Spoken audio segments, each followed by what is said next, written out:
What's up, everyone? It is March. It is now time to take things seriously as we have now reached the point that we are less than 2 weeks away from the kickoff for Orange County Soccer Club in their defense of their championship from 2021. Sorry for getting started a little bit late. We thought we started things out. We went through this whole intro and then we realized it didn't work. So we're going to do it now. Hopefully it's working. Welcome to the Podcast of Champions. This is the Orange and Black Soccer Cast.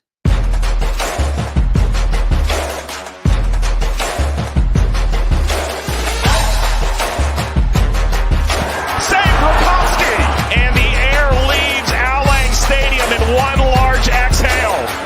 Trouble. Arozarena's beat. Orange County opens the scoring. It's Thomas. Kuninga scores! The old guard with a new trophy. This is the Orange and Black Soccer Cast, the first and only podcast dedicated to Orange County Soccer Club, its fans, and supporters. Follow us on Twitter at OCSC_SoccerCast or on Facebook at Orange and Black Soccer Cast. How's it going, Orange County? Welcome to another episode of the Orange and Black Soccer Cast, the first and only podcast dedicated to Orange County Soccer Club, its fans, and supporters. I'm your host, Ray Samora, and I'm going to take you through this journey tonight as we discuss all things Orange County Soccer Club. Let's go around the table here to introduce all the rest of my co-hosts. First, the man that was here at the very beginning. He's got a speaker up behind him. Maybe he's bumping, listening to what's going on. I don't know. He's got headphones going too. Who knows what's going on? But that's Dylan from Caroline Coalition. Dylan, my man, how are we doing? Are you excited? We're almost there. We're almost to the start of the season. Yeah, cautiously excited. There's some missing pieces, I think, that the club is hopefully finalizing this week, but I don't know. I have this weird feeling of not being nervous about this season because we have a star on our chests now, and there's just something really sweet about that. And those don't get taken away. There is something very sweet about having a star over the crest, on your jersey, on your logo, on the merchandise that you have available to your fans. It's awesome. Hopefully we're seeing that when we watch these matches on ESPN Plus, and they're going to use the correct branding there. Let's jump down the 5 or I-5, or let's just say jump down 5 to San Diego, where Alan is hanging out after his run with the USL show. Now here he is joining us on our podcast. Busy day for you as always, Alan. How you doing, my man? And how excited are you for this upcoming season? I'm pretty excited. I think I'm ready for a bunch of predictions to go wrong, because no one really knows who's going to be good or bad. There's always a couple teams that are surprising in both directions, and I'm just waiting for those first couple weeks of chaos where everyone is trying to figure out who they are and how the team actually fits in competitive games. And people are full of hot takes as well, that your team is either going to win the cup because you won the first week, or your team will never win again if you lose the first week. So I am excited for all of that chaos and craziness. Oh, the fun point of the season where we get to complain about the power rankings because someone that is horrible won the first week. So now they're sitting 5th on the power rankings, where Orange County loses or draws in their first match and they're sitting 20th. That we all know that's going to happen at some point in the season. We complain about power rankings. We complain about referees. And sometimes people like me complain about strategies or coaching. We got one more person to talk about. We're going to go north and west, up in the mountains of Nevada area. Oh wait, no, west. No, you're right. Wait, he's already, I almost contradicted myself. Polanski out. Wow. Brad up in Reno. How you doing, my man? How many cups? I can only assume you're talking about me. I have some bad internet going on tonight, so we'll see how yeah. I don't know what else to say. I'm dealing with some internet issues up here in Reno, so we'll see how well I can do today. Maybe it's time to move down to society here in Southern California. Is that what you call it now? I don't think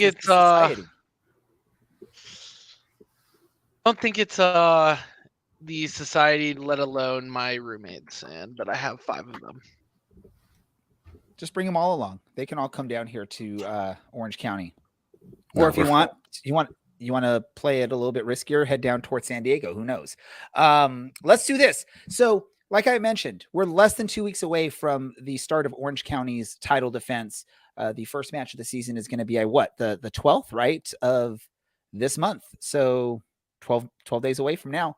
And they are going to be on the road against Colorado Springs. Dylan's looking confused there when I said 12 days from now. Maybe it's 11 days from now. I don't know how you count that. Are we counting today? Are we starting with tomorrow? Who knows?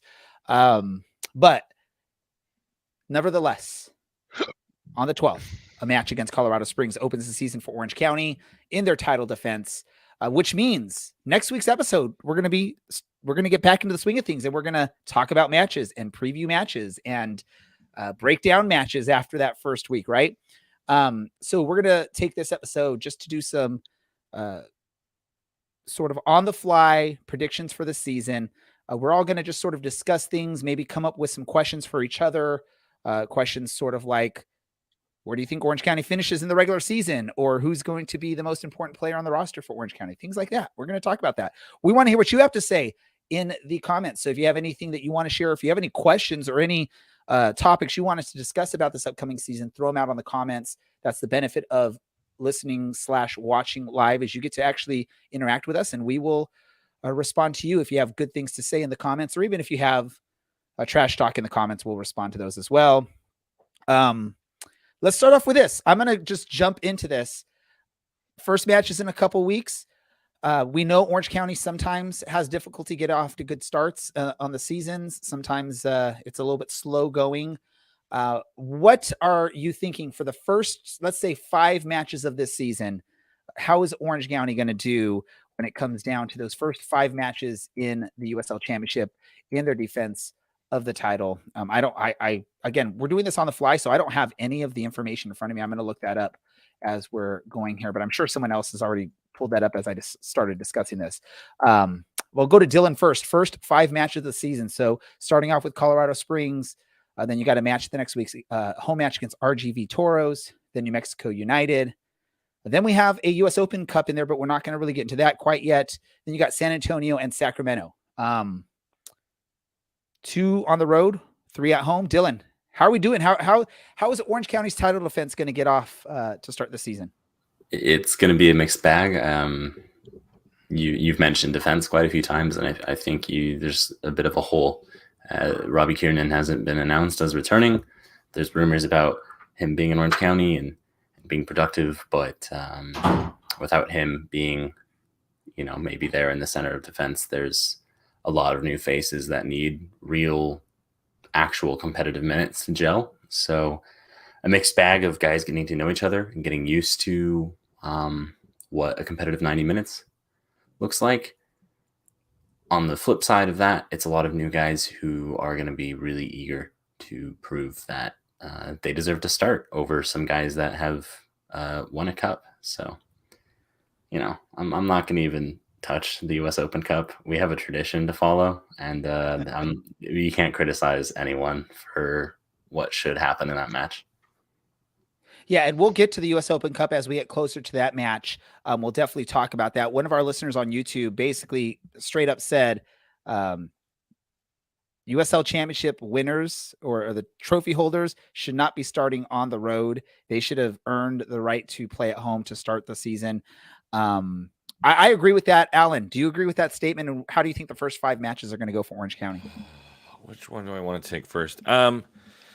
Yeah, I mean, I think anytime a team wins, maybe their first game should be a home celebration for sure. I'm not sure if this was like a request from Orange County or there was a scheduling issue or whatever reason. I mean, there's 18,000 reasons why, it's not like USL is going to go out of their way to be like, screw Orange County, they're starting on the road. I would be curious to know if there was a reason, but yes, Orange County should open up at home. It's also rude that you're opening up on the road in Colorado Springs against the Colorado Springs to be looks to be kind of building to be more successful. RGV's been interesting. New Mexico is always a tough match. San Antonio's good, and who knows about Sacramento. So I think I think it's going to be you're going to figure out who Orange County is really quick. Like, are they starting out the season with the pieces in place to continue how they played last year, or is it going to take a little while to get some new people caught up and in? I think you're going to learn a lot in 5. But the other thing is, I'm going to borrow Braden Cloutierism. It's like after 10 games, like that's the other thing too. You can go okay your first 5, but if you finish that, follow that up with a good 5 and a good place after 10 matches, that's what you need. So not a ton of pressure to come out and have to win a bunch of these, but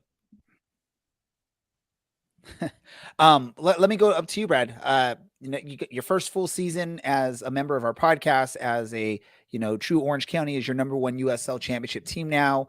What are your thoughts with what's happening with this start to the season?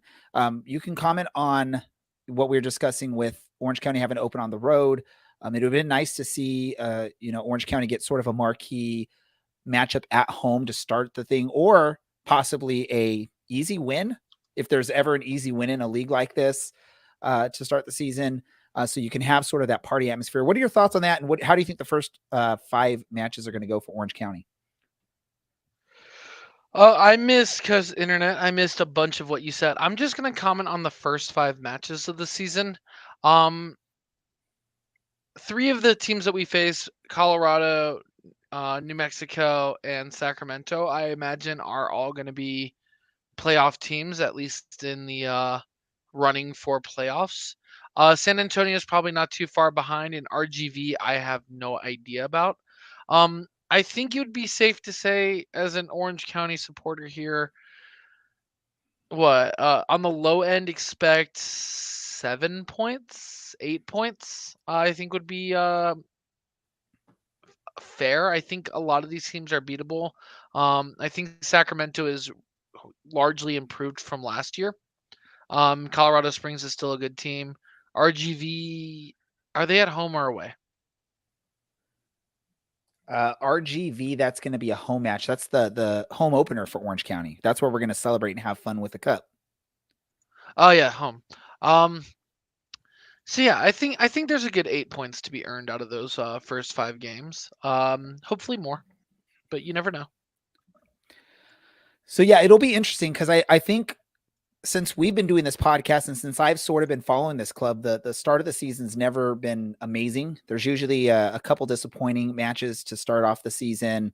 Typically that first home match is never exciting. That's why it's sort of disappointing to see that A, we're not starting at home, and B, it's actually an opponent that's given us a hard time in the past, I believe. So that'll be interesting.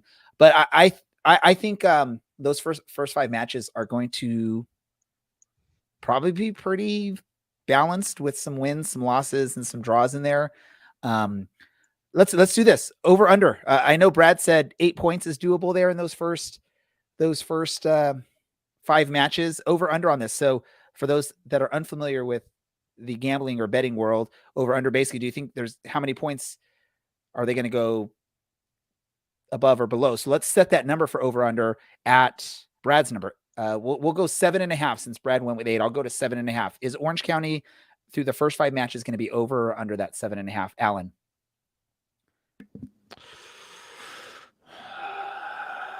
I'm going to go over.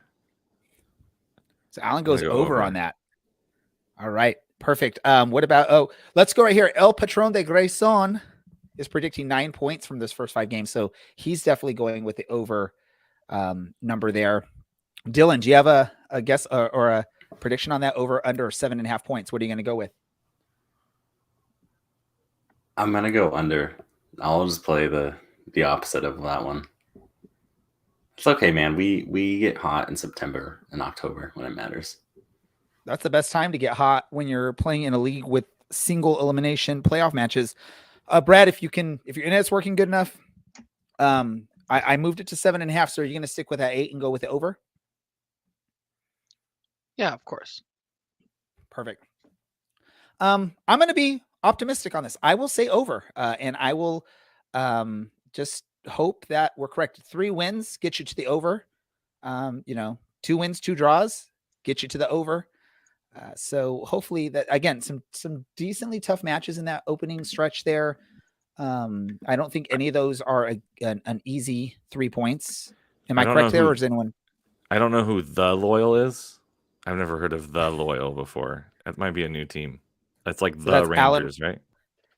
That's Alan responding to a comment that was posted on YouTube on the live stream by Cameron, calling them the Loyal.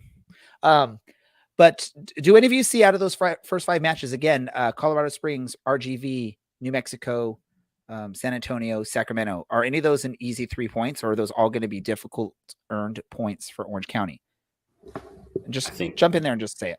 RGV's got to be the easiest of those 5 matches.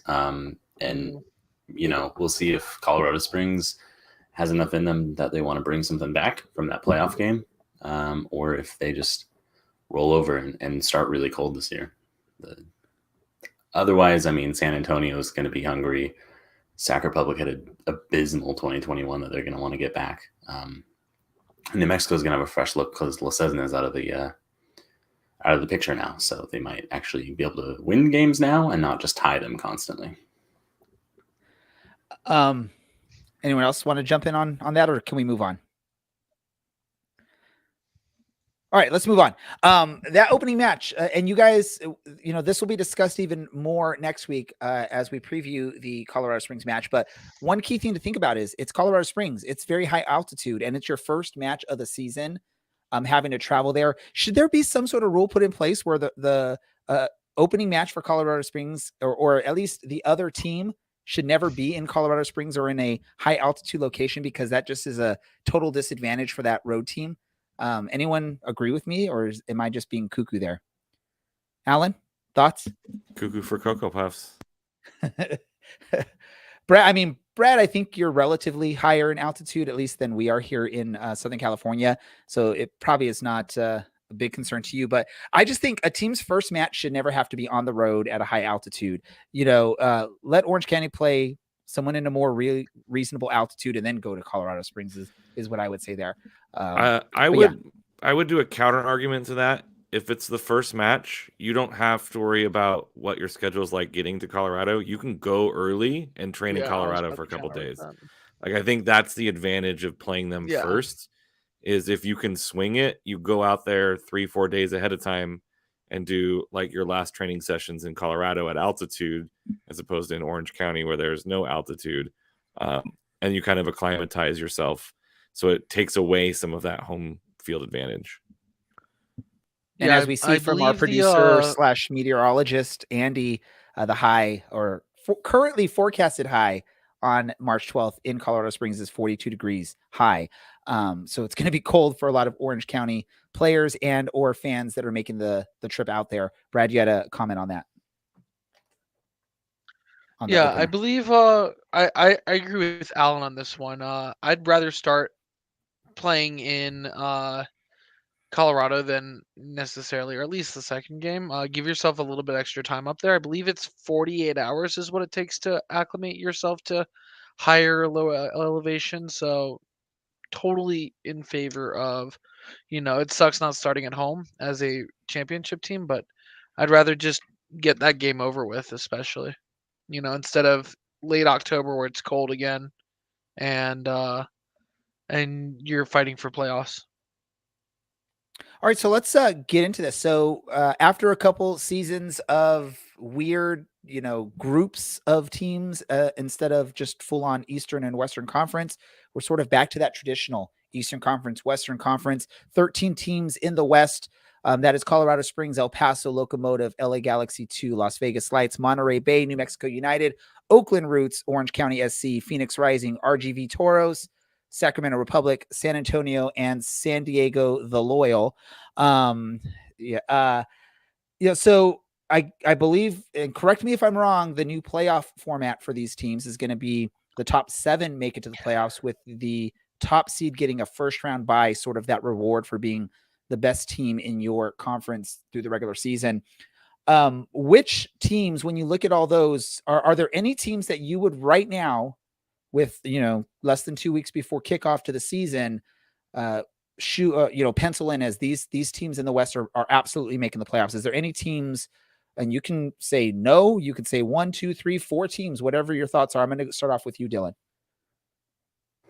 I'll take one from Alan here, but San Diego. I think they have the experience now, and they had a rough time. They seem to reinforce really well, and it's hard to see how. I mean, Kyle Vassell is just an absolute unit. Like he's going to dominate at this level. I don't know how you can count against them. Elsewhere, it's hard to say what you're going to get out of a 2 team.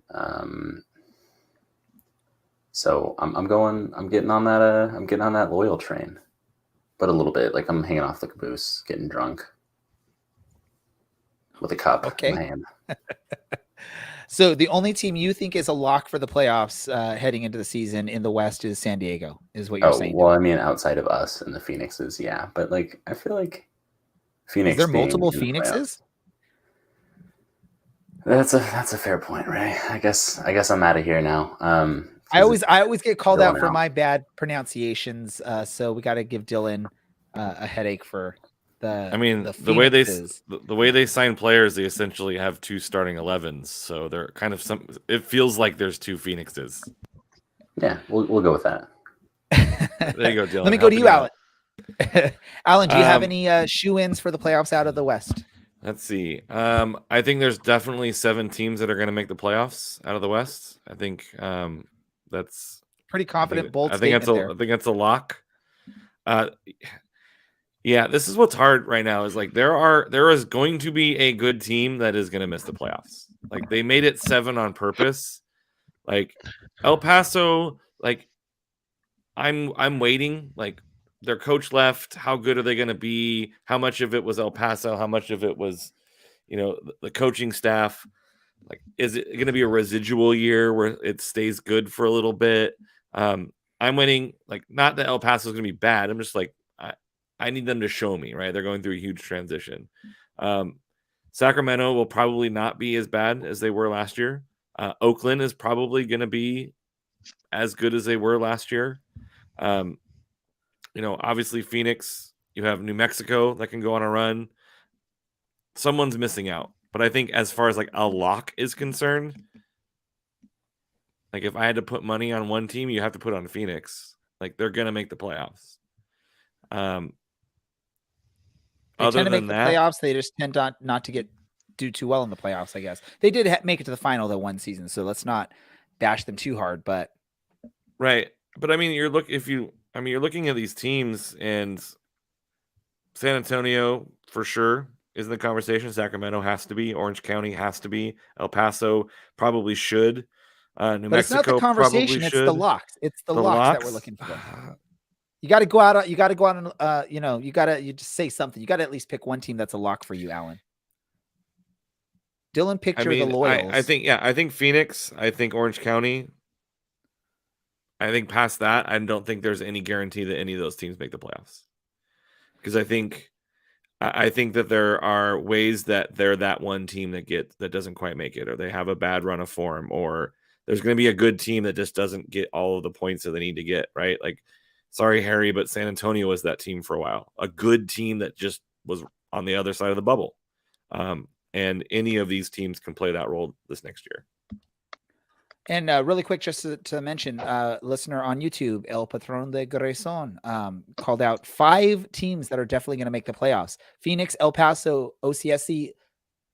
He got it wrong. He said Loyal, not the Loyal. And San Antonio. That only leaves 2 spots available for the remaining, if I do the math here, 8 teams in the West.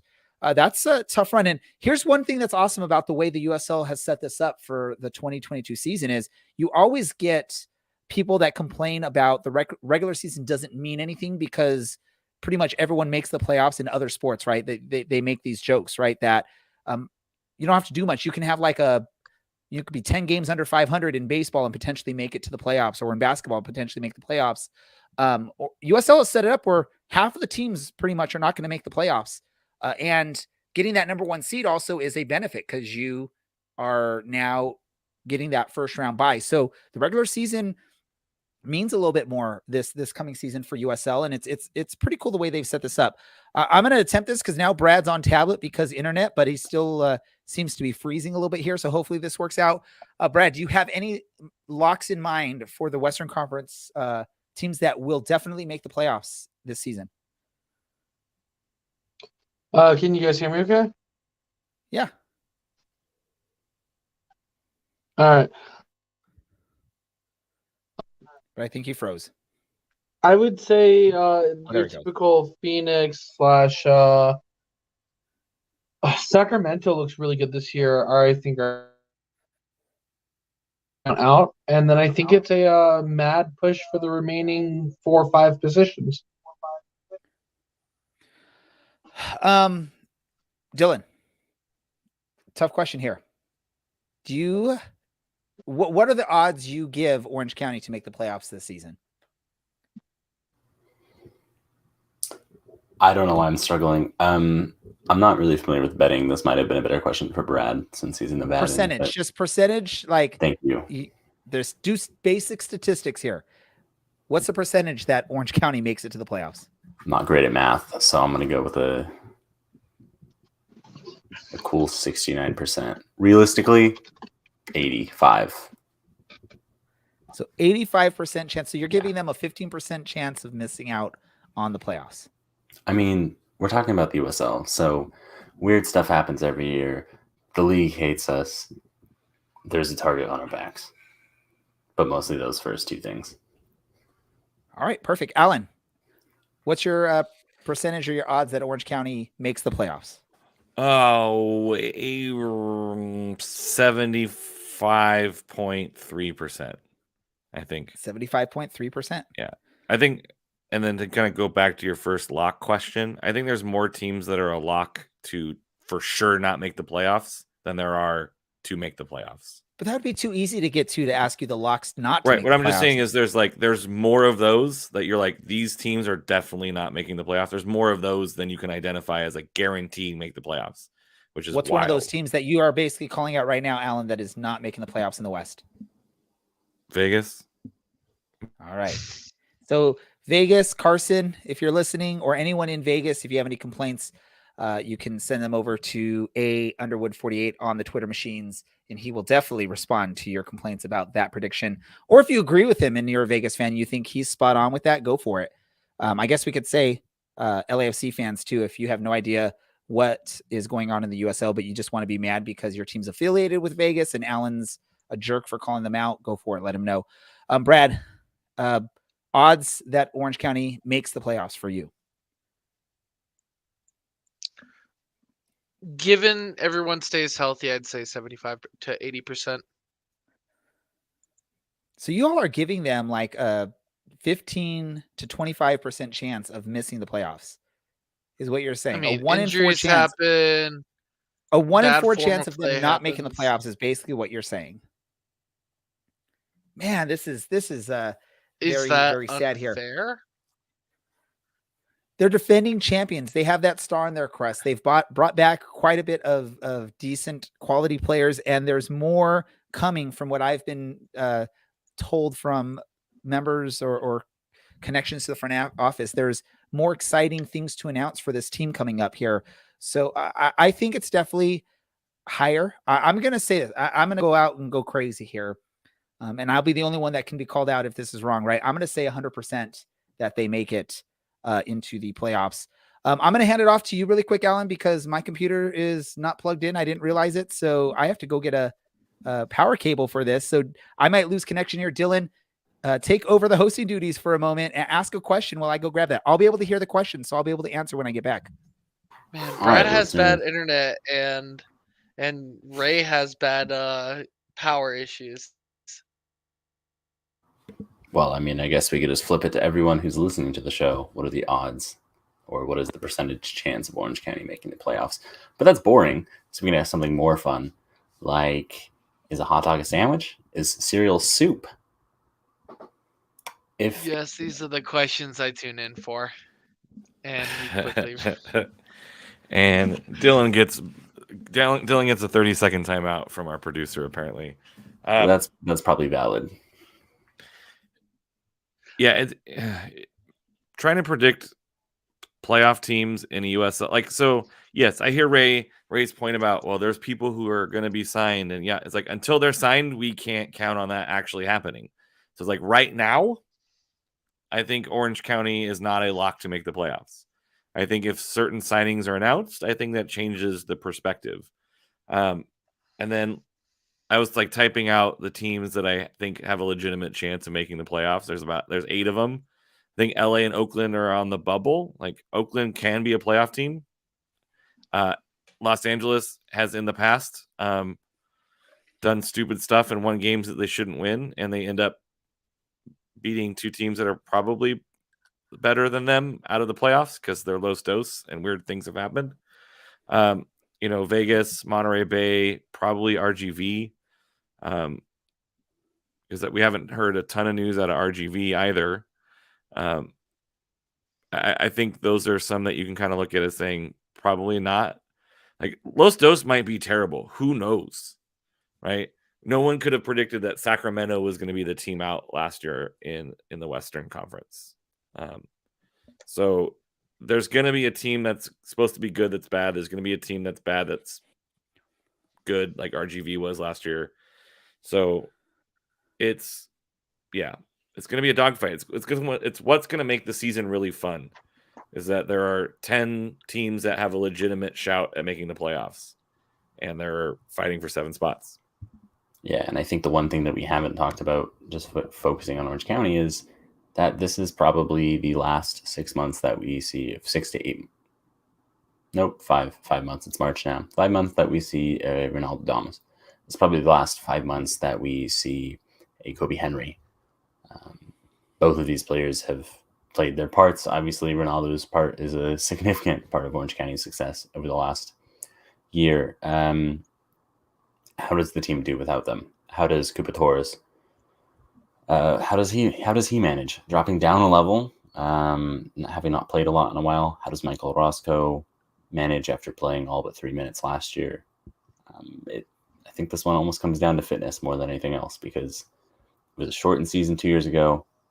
It was a condensed season last year, and we went longer than everyone, obviously, except for Tampa. And here we are, back into the swing of things. So, if we stay healthy, that's great, but we don't have the best track record of that, and we have some more injury-prone players, some of whom maybe haven't yet signed but are supposed to be. So let's see how that goes. And then maybe in July we have this conversation again, Ray.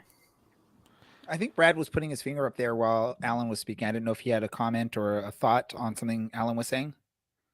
Yeah. Alan brought up, it's hard to predict the teams that are out that could be in. Who's more likely that makes a playoff push like Oakland did last year? And I got 2 teams in mind between Oakland and Monterey Bay. Who's the surprise team out of those that really?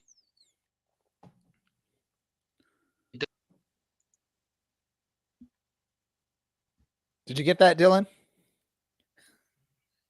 Oh, okay. We almost got some of your question, internet, Brad, and then it cut out towards the end there, and then we lost out what you were going to ask. So, again, that wonderful Reno internet. I'll type it in the chat, and we can circle. Yeah, in the chat, we'll circle back to it. Type it in the chat, and we'll ask it and see if we can get some answers out of that. Dylan though brought up a comment about some last opportunities to possibly see some of these players this season.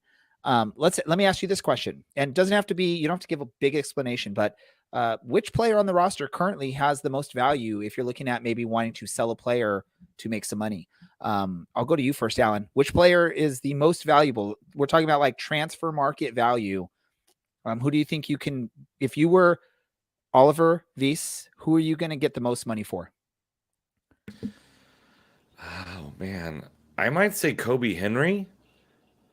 Only because of the potential that you're getting with Kobe Henry, like getting him at a young enough age to develop him even further, right? He's significantly younger than Damas is as far as like sporting years are concerned. So I know Damas might be the easier answer, but I think the more creative one might be like, I'm not that I think Orange County could get something, like depends on what his contract was. But I think if those two players were under the same contract, I think you might be able to get some more funds for Kobe Henry because of his youth. Yeah. Dylan, your thoughts? Do you agree with Alan on that, or do you have a different answer? I do have to agree with them. The age thing is probably key there. And I know Damas scores goals, so he is intrinsically like more valuable because of that. But there's also Y'all are acting like he's on the downslide of his career here at this point. I mean, he's still relatively young for a football player. Yeah, he can still barely drink. But I think the bigger thing is, where is Ronaldo trying to go? And I know right now they're working on him getting a green card here. So does that mean that he's going to make the jump up to MLS? Does maybe FC Dallas take another look at him, this time with the first team? Obviously, they're missing Pepe. Does he make that jump up here? Does he go abroad? Kobe's obviously going to Europe, so that's going to be a bigger fee down the line, and maybe also right now. If Ronaldo's staying in the U.S., then that's a completely different situation, and it's going to be a much smaller fee, even though he's the one that is producing more at this very moment and is the more exciting player in the idea of constantly putting balls in the back of the net and being fast and having this rough and tumble, insane style of play.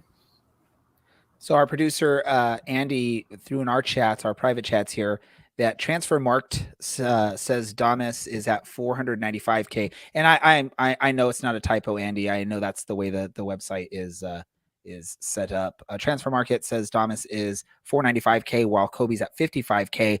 And I'll throw this question out there, and Brad, if your internet works well enough, go ahead and answer this. Probably heading into last season, I'm going to just sort of go out there and say most of us would probably have leaned towards Francis Jacobs having that higher value just because of all the hype that was around him when he signed. And there was still some of that hype heading into last season, but he is rarely featured, if at all, with Orange County.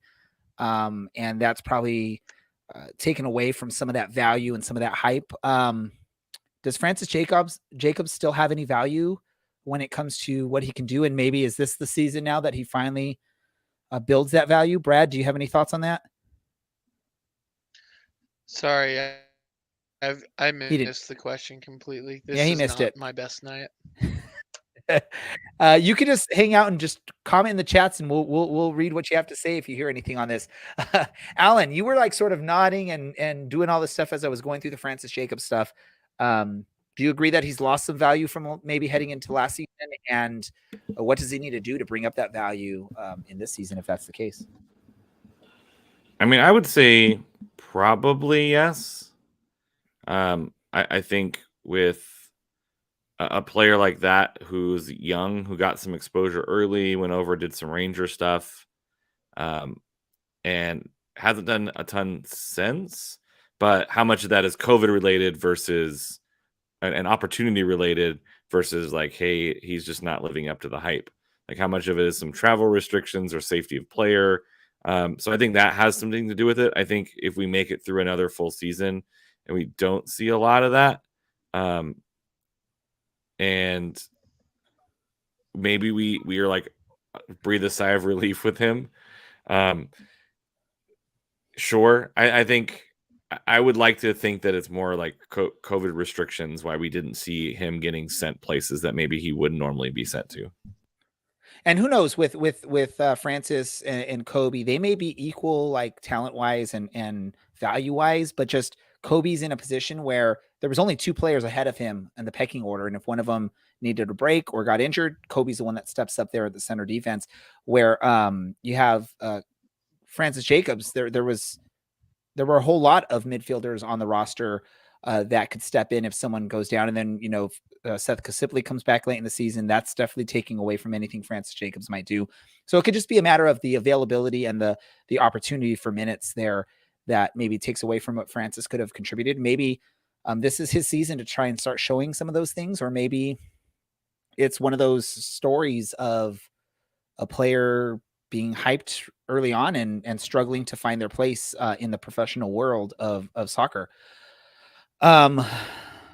yeah. Any thoughts from you, Dylan? Do you guys have? I know you guys talked a little bit while I was trying to get a power cable for my laptop, and I apologize for throwing that on you guys. Any random questions about this upcoming season that any of y'all want to sort of ask for us or for even our listeners to chime in on? Or are we ready to wrap things up tonight? Is everyone ready to? Brad can't really ask questions because he's on the phone probably with Reno Internet Services. Apparently, I'm out. Why am I out?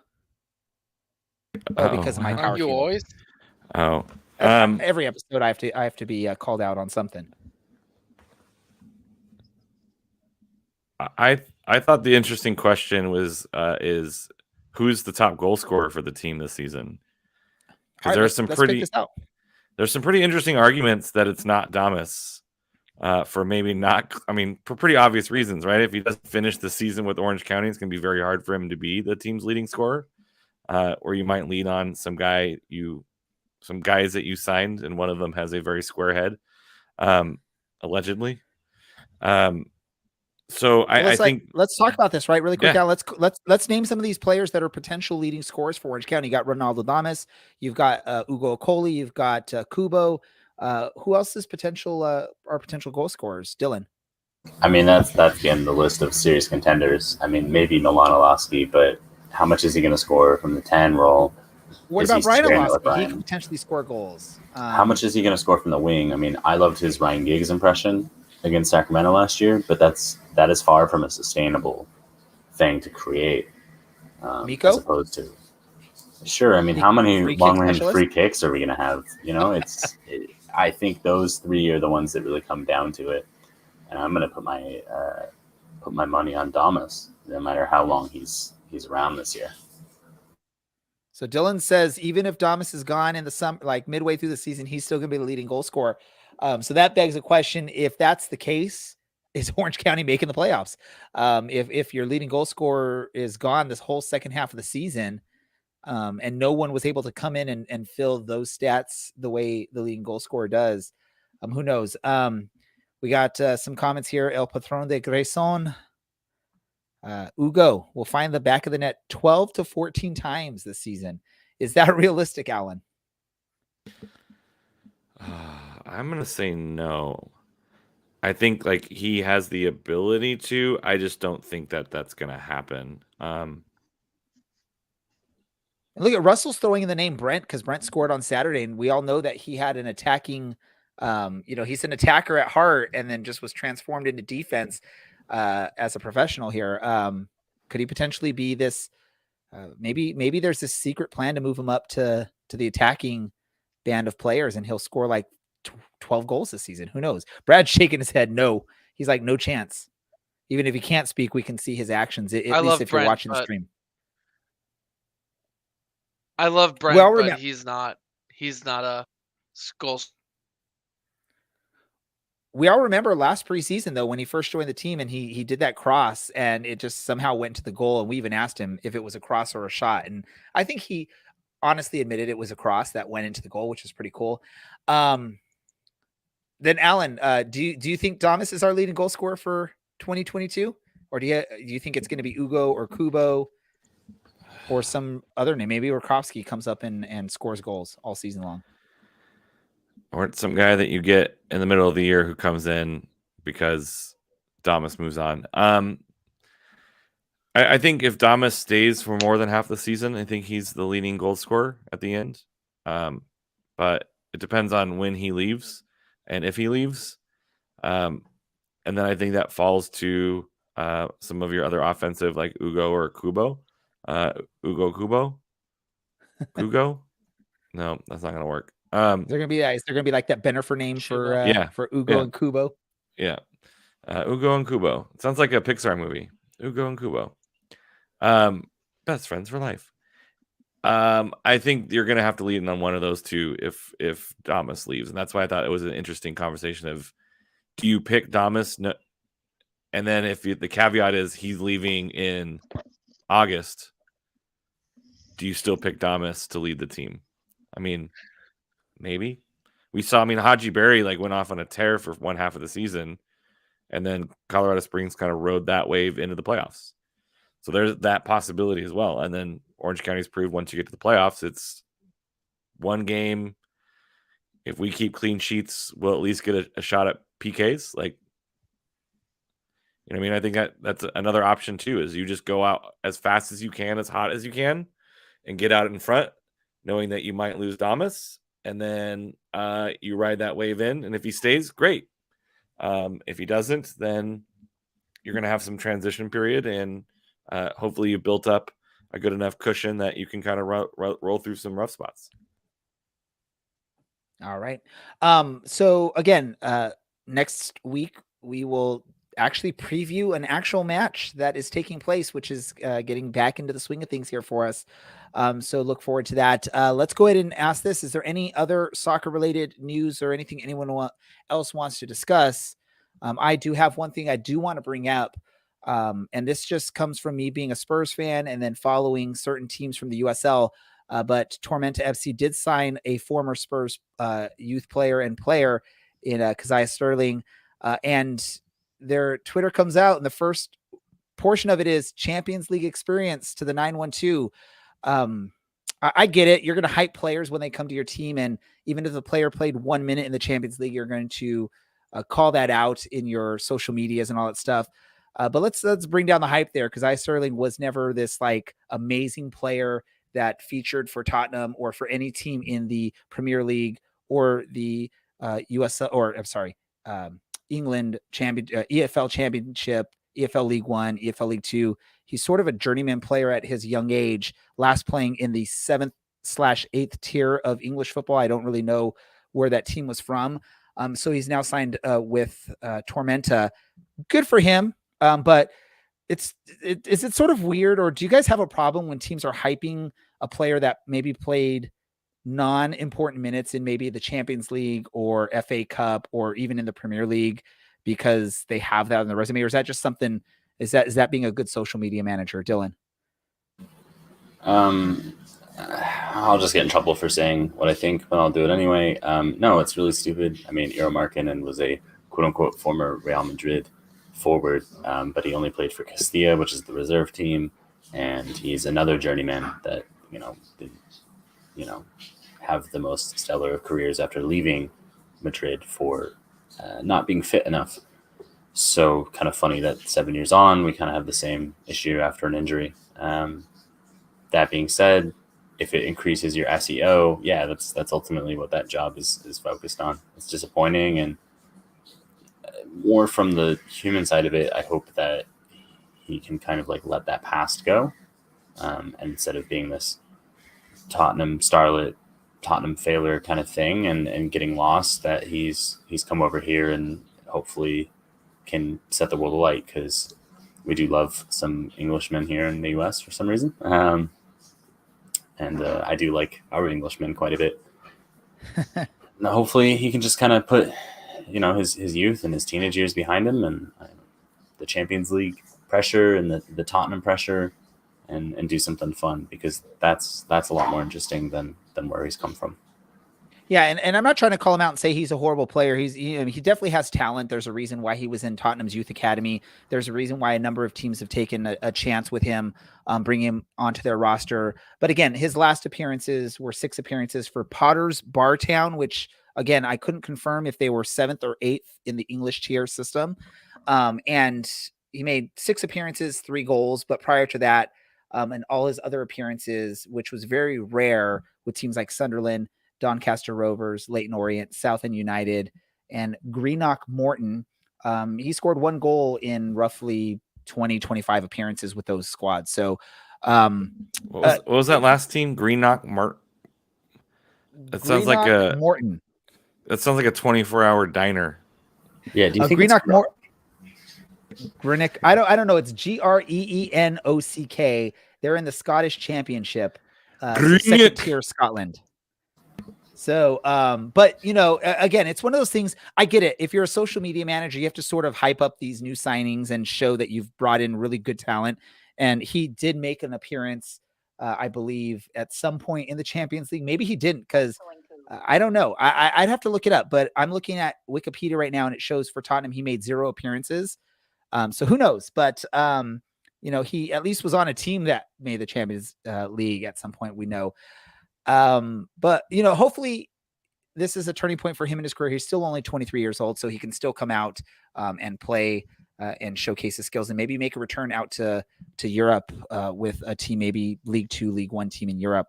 And that'd be a great success story for him and for USL League 1. Any other soccer stuff anyone else wants to discuss before we move on to random news? Yeah, since Xolos got beat by San Diego, they went back to Liga MX and have won 2 games in a row, beating the former champions. So if you're a professional soccer team and you want to get that San Diego bounce, come on down, let us beat you, and then you'll get that bounce. Alan trying to make the work there and get some wins for his local squad. And now that you're part of the Two Balls and Mike team, you're going to follow a little bit more on some of those teams in Tijuana and in San Diego, correct? Yeah, and I also got to talk some smack because Tony is a Chelsea supporter and I'm a Liverpool supporter. So I got to talk a little bit of smack on Monday's show. So let's move on then to some random news, and you sort of get some leads. I'm sure this topic will come up. You brought up Chelsea, so I just have to say, unconsciously, when I was getting my outfit out to head to work today, I grabbed this shirt, which is yellow and blue. Didn't quite realize what I was doing until I started putting on. I'm like, oh yeah, this is the colors of the Ukrainian flag. Everyone that is listening probably knows what's going on out there. So all the prayers and support that we can give out there to the people of Ukraine who are going through a hellish nightmare at this point and that's not even describing it completely, right? There's just crazy. I could not imagine being in that type of scenario where you're having to wake up or hear air raid sirens going on. It's a crazy time in this world right now. So hopefully as many people out there can stay safe. Hopefully somehow, some way, miraculously, this gets resolved and we limit any kind of death, and those that are in the wrong are held responsible. I know Chelsea's sort of linked to this because of their ownership group, and there's a lot of other things going on there. So I just had to call out. I had to say, I'm at least backing and hoping and supporting the people of Ukraine for this attack on their lives. So hopefully it doesn't last much longer. Dylan, Allen, any random thoughts from you all? Nothing after that one. That's it. So Brad, anything? I saw Brad's face pop up really quickly there. I think my camera's frozen. It's okay, but we can still hear you. Oh yeah, this is just a train wreck. It's kind of funny to me. My random thought is State of the Union came out today, and I'm going to listen to it tomorrow because America. I just got to ask Alan, how did you guys were sort of competing with the State of the Union or no in the USL show? I wouldn't say competing. Well, how were your numbers compared to the State of the Union? I don't know. What are the numbers for the State of the Union? Probably significantly better. Probably, I would assume. There's a few people hanging out. I mean, you get to hear me make up a starting 11 using colors and connecting it to music and musicians. So that's fun. There we go. So what a plug there from Alan for the USL show. Go listen to him discuss colors and numbers and music, apparently. Educational is what the USL show is. Which obviously we are not. So we appreciate that you listen to us anyways. I want to thank our producer, Andy. I want to also thank Dylan, Allen, Brad, and all of you who listen and comment and participate with us in the show. This is one of the reasons we do it. If anyone's listening to the podcast version of this, jump on. We're on every Tuesday, 8:30 Pacific time. You can jump on YouTube, Facebook, or Twitter, share some comments, listen and participate with us. And we will interact with you as best possible as we do this.